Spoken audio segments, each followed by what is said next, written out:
J'ai longtemps cru que j'étais seul à douter et seul à me demander comment un métier choisi par passion pouvait devenir un tel poids. Bienvenue dans Indiana Vets. Je m'appelle Anthony Bourg, je suis vétérinaire et j'accompagne les équipes véto dans leur quête d'épanouissement en tant que formateur et coach professionnel. Comme beaucoup d'entre vous certainement, j'ai connu la perte de sens, le burn-out et cette aversion qu'on peut ressentir pour une profession qu'on aime autant qu'elle nous fait souffrir. Dans ce podcast, je vous propose d'écouter des parcours vrais, des confrères et des consoeurs véto, praticiens ou non, des ASV et des étudiants véto qui racontent sans phare leur réalité, leur remise en question, mais aussi leurs solutions et parfois leur reconstruction. Parce que derrière les sourires et des apparences parfois prestigieuses, il y a des êtres humains qui cherchent tout simplement à s'épanouir dans un métier très exigeant. On va sortir ensemble des sentiers battus et comme toute exploration, ça peut secouer. Alors que ça vous brasse ou non, je vous invite à venir en parler avec la communauté sur le groupe Facebook Indiana Vets. Vous êtes prêts ? On part à la recherche de l'épanouissement vétérinaire. C'est parti! Hello tout le monde et bienvenue dans ce nouvel épisode dédié à des formats courts. Aujourd'hui, on va aborder une question, je pense qu'on s'est tous et toutes posé un jour, c'est comment trouver mon job idéal. En l'occurrence, si je parle aux vétérinaires, comment trouver ma clinique idéale. Alors, aujourd'hui, je m'adresse uniquement aux personnes qui recherchent un travail, donc plutôt de salariat ou de collaboration libérale. Pour les recruteurs et les recruteuses, dirigeants et dirigeantes de leur clinique, je proposerai un autre épisode plus tard concernant les entretiens d'embauche. Donc, trouver un job idéal. Le constat que je fais et que beaucoup de personnes qui accompagnent les vétos font, c'est que beaucoup se plaignent de leur situation, beaucoup déplorent la succession de mauvaises expériences, le fait d'être dans des cliniques qui ne communiquent pas, dans des cliniques où ça ne paye pas suffisamment, où on ne propose pas suffisamment de formation, où les personnes ne sont pas assez arrangeantes. En gros, des personnes qui déplorent le fait que les dirigeants, en gros, ne fassent pas bien leur travail.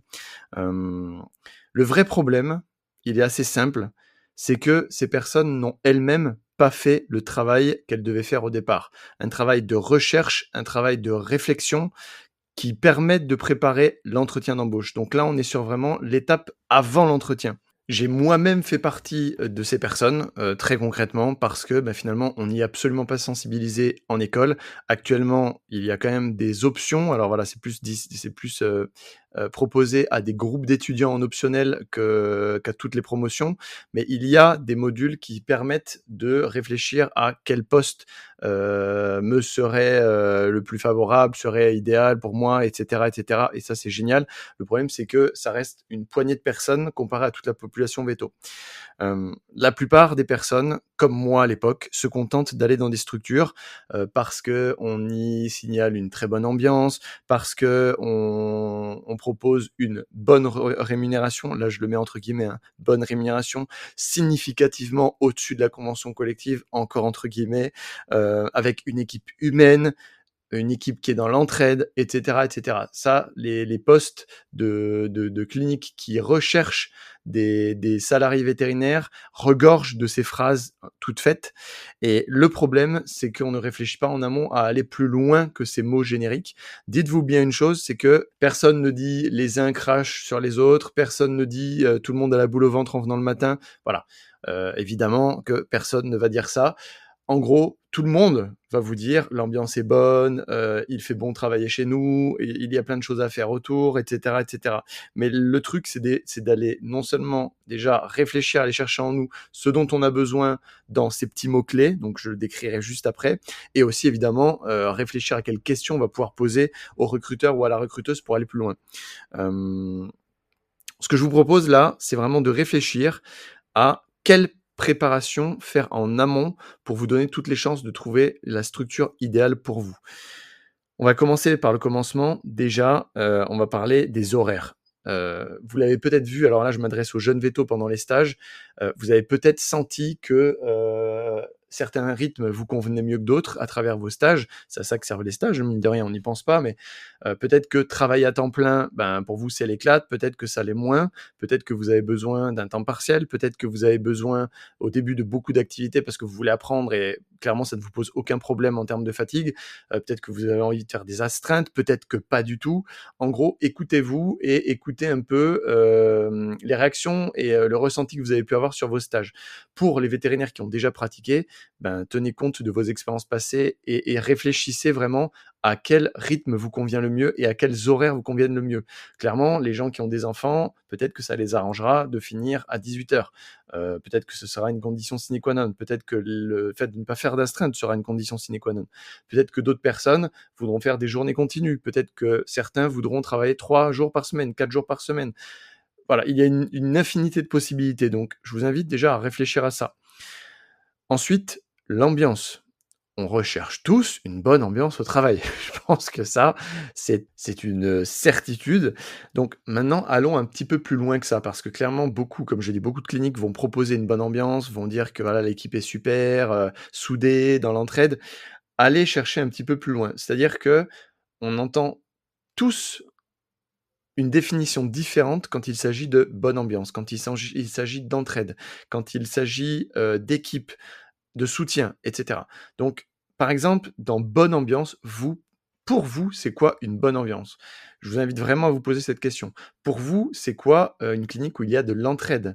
C'est quoi une clinique humaine? En fait, qu'est-ce que vous entendez par là? Parce que le tout, c'est une fois que vous allez être devant les recruteurs, donc ça, c'est l'étape encore une fois d'après, hein, mais je vous inviterai à challenger justement ces définitions et ce que les gens entendent par là, parce que vous allez vous rendre compte sûrement que les définitions diffèrent parfois grandement. Ensuite, troisième point, la rémunération. Évidemment, point, crucial et point qui est mis de côté par nombre de vétos. Ça va pas être le sujet ici, mais la notion d'argent dans la profession véto, voilà, ça reste un sujet philosophique de base, mais alors chez les vétos, ça l'est vraiment d'une manière, assez pesante. Certaines discussions, suggèrent que cela remonte au serment de Bourgelat qui parlait de travailler, gracieusement. Alors là, je n'ai plus les termes, du XVIIIe siècle en tête, mais en gros, il y a quand même un reste chez les vétos qui influe sur leur rapport à l'argent. Et en gros, il ne faut pas avoir honte de demander une rémunération. Toute personne travaillant mérite rémunération, c'est normal. On travaille dans des entreprises dont le but est de faire de l'argent. Évidemment, ce n'est pas notre vocation principale, mais c'est très important et autant à la sortie de l'école. Certains d'entre nous le mettent complètement de côté et pour avoir observé la chose depuis 10 ans, ça fait 10 ans que je suis sorti d'école personnellement, je vois à quel point les personnes se sont, comment dire, comment la réflexion de ces personnes a pu évoluer. Parce que oui, on ne vit pas d'amour, d'eau fraîche et de soins aux animaux, on vit avec un salaire. Du coup, sur cette réflexion liée à la rémunération, je vous invite à réfléchir à ce dont vous avez besoin concrètement. Donc vraiment à faire des comptes. Ça, c'est quelque chose qu'on n'apprend pas non plus à l'école ni à l'école veto. C'est voilà, mon loyer va être de combien? Combien me coûte la vie? Combien me coûtent mes assurances, ma voiture, et cetera? Et de vraiment réfléchir à quel montant il vous faudrait par mois pour vivre convenablement et pas pour survivre. Je vois trop souvent des vétos qui survivent, qui bossent comme des fous et qui gagnent des misères. Donc réfléchissez à combien il vous faudrait et de manière réaliste parce qu'évidemment, vous n'allez pas demander 10 000 balles par mois en sortant d'école en tant que salarié, c'est évident. Moi, je vous propose un petit tips que j'ai utilisé quand j'ai repris après 4 ans d'arrêt, après mon burn-out. J'ai réfléchi à combien j'allais coûter à mes patrons. Grosso modo, alors voilà, c'est vraiment grossier et c'est vraiment arrondi, mais en gros, ce que vous allez coûter à l'heure, votre salaire net horaire, multipliez-le par 2 pour imaginer, pour envisager ce que ça va coûter à votre employeur. Donc ça va vous permettre de vous dire, voilà, admettons, j'aimerais 2 500 € par mois, très bien. Voilà, diviser, alors après si c'est en forfait horaire, mais vous divisez à l'heure et vous allez vous rendre compte d'un montant net à multiplier par 2 pour avoir ce que ça coûte concrètement à l'employeur. Et avec ça, vous allez voir si vous êtes capable, vous, de rentrer l'argent par heure, quoi, hein. Enfin, moi, c'est un petit tips qui m'a permis de me rendre compte si ce que je proposais était réaliste ou pas. Bref, ça reste un tip, ça reste une suggestion. Ensuite, un autre paramètre qui me semble très important, c'est la région dans laquelle vous allez travailler. Les jeunes vétérinaires s'imaginent des choses qui ne sont pas du tout réalistes. Par exemple, en rural, très souvent, hein, je vais aller travailler dans une région très loin de chez moi pour, voilà, au cas où je fais des erreurs, vu que je vais me former, pour que je n'ai pas de problème avec ma future clientèle, voilà, après ces premières expériences. Alors oui, c'est une possibilité, mais n'oubliez pas tout ce qui fait votre bonheur aussi en dehors du travail, parce que quand on est étudiant véto, on ne pense souvent qu'au travail au départ, alors qu'il y a une multitude de choses en dehors qui nous rend heureux et qui nous sont indispensables. Voilà, si vous avez besoin de restaurants, de cinéma, d'activités sociales, est-ce que c'est réaliste pour vous de vous mettre dans un endroit à 3 heures de toute civilisation? Parce que c'est bien beau d'avoir un travail intéressant, mais si tout ce dont vous avez besoin en dehors n'est pas là, vous risquez vraiment d'aller droit dans le mur. Donc voilà, de quoi vous avez besoin, c'est une vraie question, hein, liée à cette histoire de quel endroit, quelle région, de quoi vous avez besoin en dehors du travail pour être heureux. Vraiment, faites un listing. Qu'est-ce qui est indispensable pour vous? Qu'est-ce qui est important? Qu'est-ce qui est optionnel? Voilà, c'est très important. Autre chose, les vétérinaires ne sont globalement pas formés en management et donc les structures dans lesquelles un onboarding est proposé sont très rares. L'onboarding, c'est la période d'accueil et d'intégration des nouvelles recrues. En gros, dans beaucoup d'entreprises, les dirigeants proposent une phase d'accueil qui peut durer, plusieurs mois, hein, parce que des fois encore certaines personnes pensent que l'onboarding, c'est 2 semaines. Non, non, ça peut même être 6 mois. C'est en gros une période d'accueil durant laquelle la personne va découvrir progressivement l'entreprise, le fonctionnement des équipes, découvrir les gens qui constituent les équipes. Et du coup, ça, réfléchissez-y aussi de quoi vous avez besoin à votre stade, sur quel sujet vous êtes moins à l'aise, de quoi vous avez besoin au départ.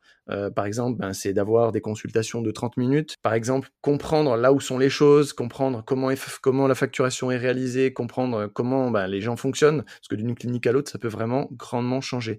Par exemple aussi, sur les personnes qui sont débutantes, ça avoir un soutien, ça peut être commencer les astreintes 2 mois après le départ, ou 1 mois après le départ, ou 2 semaines suivant votre niveau d'autonomie. Mais vraiment ça, réfléchissez-y. Tout le travail qu'on fait là, c'est sur des conditions idéales. Donc ne voyez pas vos conditions à la baisse, parce que de toute façon, lorsque vous arriverez en entretien d'embauche, il y aura une forme de négociation et du coup, ça va forcément tirer en quelque sorte vos attentes un peu vers le bas. Donc si vous partez déjà en dessous, vous allez encore aller plus bas et ça risque de ne pas vous convenir à la fin. Donc vraiment, réfléchissez à vos conditions idéales, au job idéal de rêve, quoi.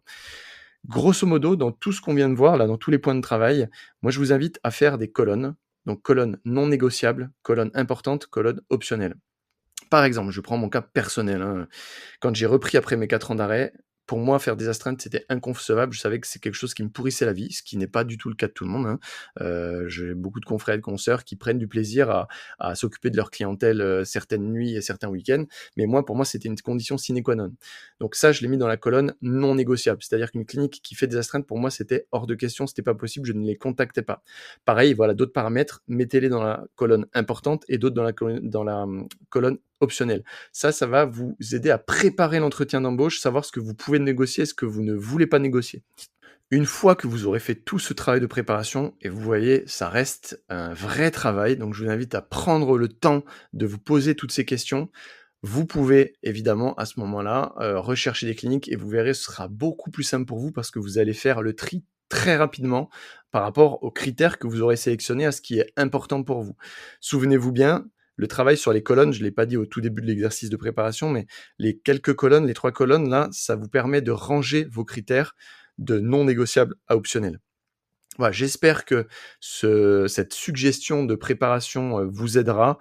Je vous invite aussi à nous rejoindre sur le groupe Facebook Indianavet, sur lequel on poursuit la réflexion à chaque fois à la sortie de nouveaux épisodes de podcast et sur lesquels on peut discuter, poser des questions, échanger entre confrères et consoeurs. Si cet épisode vous a plu, je vous invite à vous abonner sur la plateforme sur laquelle vous écoutez actuellement, que ce soit Deezer, Apple Podcast, Spotify, etc. Car le prochain épisode sera consacré aux entretiens d'embauche. En gros, comment réussir son entretien d'embauche. Parce que pareil, c'est quelque chose que nous n'apprenons pas au départ et quelque chose sur lequel on n'a aucune expérience finalement en sortant d'école. Quoique, vous verrez que finalement pendant les stages, vous avez peut-être, sans vous en rendre compte, commencé à vous entraîner à ça. Si ça vous a plu, évidemment, n'oubliez pas de me mettre 5 étoiles sur les plateformes. Ça aide beaucoup à augmenter la visibilité du podcast et à aider le plus de confrères et consoeurs possible. Ayez confiance en vous. Je vous souhaite une bonne fin de journée et à très vite. Je profite de cette conclusion pour vous annoncer la mise en ligne de mon site internet coachingvet.fr sur lequel vous pourrez trouver des ressources et des documents relatifs aux sujets qu'on aborde sur ce podcast qui sont le management, la communication interpersonnelle, le développement personnel et professionnel. J'y ai aussi répertorié les différents accompagnements que je propose, qu'il s'agisse d'accompagnements individuels ou collectifs, et qui s'adressent évidemment à tous les types de statuts, du salariat à la collaboration libérale, et également à la fonction de dirigeant de structure. Je propose systématiquement une session en visio d'une durée d'1 heure, gratuite et sans engagement, pour faire connaissance et pour parler de votre contexte professionnel et des problématiques qui se posent à vous. L'objet de cette session de découverte est évidemment de réfléchir ensemble à comment trouver des solutions et éventuellement comment je peux moi vous aider avec mes compétences de formateur, de coach professionnel et mon expérience de vétérinaire. Donc je vous invite à aller y faire un tour et à découvrir tous les contenus que j'ai pu répertorier dessus. N'hésitez pas à me faire un feedback et encore une fois, pensez aussi au groupe Facebook Indianavet sur lequel nous échangeons régulièrement sur les sujets abordés dans ce podcast. Je vous dis à très vite, passez une belle journée.